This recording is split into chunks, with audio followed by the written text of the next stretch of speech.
Une histoire mystique africaine qui se passe dans une petite ville paisible, où la vie semble joyeuse pour ses habitants, jusqu'au jour le mal en personne revienne à la vie d'entre les morts. Voici l'histoire de la revenante partie 1. N'oubliez pas de partager et de vous abonner pour ne rien rater et de laisser un j'aime, ça fait plaisir et ça nous encourage. Dans une petite ville endormie, vivait un jeune homme nommé Malik. Il était vendeur de tissus, il gagnait honnêtement son argent, mais sa vie était hantée par la débauche et l'alcool. Chaque soir, après la fermeture de sa boutique, il se réfugiait dans les bars locaux, noyant ses tourments dans l'ivresse. Souvent perdu dans ses obsessions et pulsions. Élégant et débrouillard, il n'hésitait pas à flirter avec ses clientes et toutes celles qui passaient sous ses yeux. Chaque soir après s'être noyé dans l'alcool, il avait coutume de faire le pied jusqu'à son domicile, non loin de la buvette à succès Galaxy 1611. Un jour, alors qu'il revenait chez lui après une nuit particulièrement arrosée, Malik remarqua une silhouette pâle dans une ruelle sombre et isolée. Curieux de savoir qui ça pouvait bien être à cette heure tardive, il sortit son petit couteau suisse et s'approcha. À sa grande surprise, une belle voix mélodieuse et timide lui pria de ne pas lui faire du mal. S'étant de plus approché, il distingua le visage d'une sublime jeune femme envoûtante. « Que faites-vous là, mademoiselle » dit-il. « J'ai raté mon bus » répondit-elle. Ayant échangé pendant un petit moment, il apprit qu'elle s'appelait Afna, habitait le quartier chic et était célibataire. Malik l'accompagna une rue plus loin. Son entreprise tomba à l'eau quand jaillit un taxi. Malik prit ses coordonnées, rentra dormir. Les jours passèrent et ils commencèrent à se fréquenter secrètement. Malik devenait de plus en plus captivé par la beauté mélancolique et mystérieuse d'Afna. Pourtant, à mesure que leur liaison progressait, Malik commença à remarquer des changements positifs.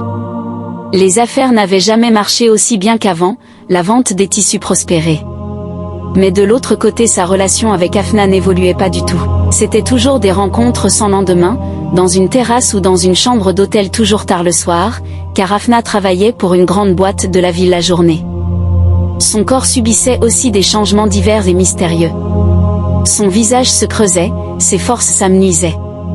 Des cauchemars de plus en plus violents le hantaient chaque nuit, le laissant épuisé et frissonnant au réveil.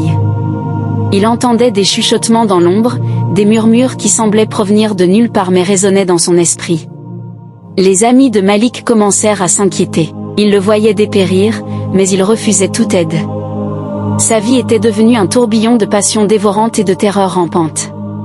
Chaque jour Afna l'attirait plus profondément dans l'abîme de l'obsession et de la folie. Un soir, après une petite soirée amoureuse avec Afna, il voulut la raccompagner. Cette dernière refusa catégoriquement comme toujours, mais il insista chaudement au point qu'elle promit de le lui présenter le week-end prochain. Devant cette impasse, Malik retourna se couler encore quelques verres au bar avec son ami Pierre quand il rencontra une sublime femme nommée Djemi, avec qui il flirta jusqu'au matin. Après le départ de Djemi, Pierre passa lui dire au revoir car qu'il partait pour 7 jours dans une ville proche.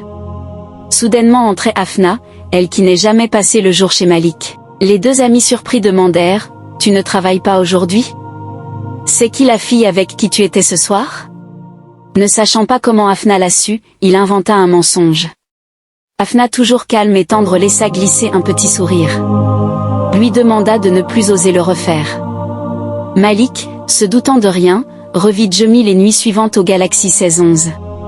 Afna, jalouse, maladive et se sentant perdue, se résigna à emmener Malik chez lui. De l'autre côté, Pierre, ayant fini ses affaires, se préparait à revenir en ville quand soudain il tombe sur un morceau de journal qui parlait de la mort tragique d'une femme assassinée par un mari jaloux, il y a de cela 9 mois, qui succomba après une longue agonie. En regardant la photo de la concernée, c'est la foudre sur la tête de Pierre. Il prit vite son téléphone, appela Malik. Mais ce dernier ne répondait pas car il était occupé amoureusement avec sa sublime Afna. Après une soirée bien garnie, ils sortirent de la ville et prolongèrent la route jusqu'à une maison loin de la civilisation. La porte s'ouvrit, Afna monta les escaliers et laissa Malik en bas. D'une voix qui sonnait comme un appel de l'au-delà, elle l'appela à le rejoindre. Elle l'attendait dans l'obscurité froide, ses yeux brillant d'une lueur surnaturelle.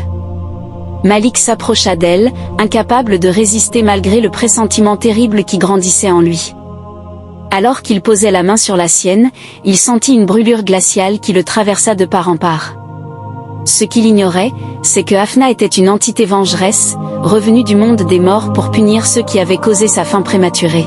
Malik était devenu son pion involontaire, séduit par la promesse d'un amour qui n'était qu'une illusion macabre. La nuit devint un tourbillon de cris et de souffrances, alors que Malik était consumé par des forces qu'il ne comprenait pas.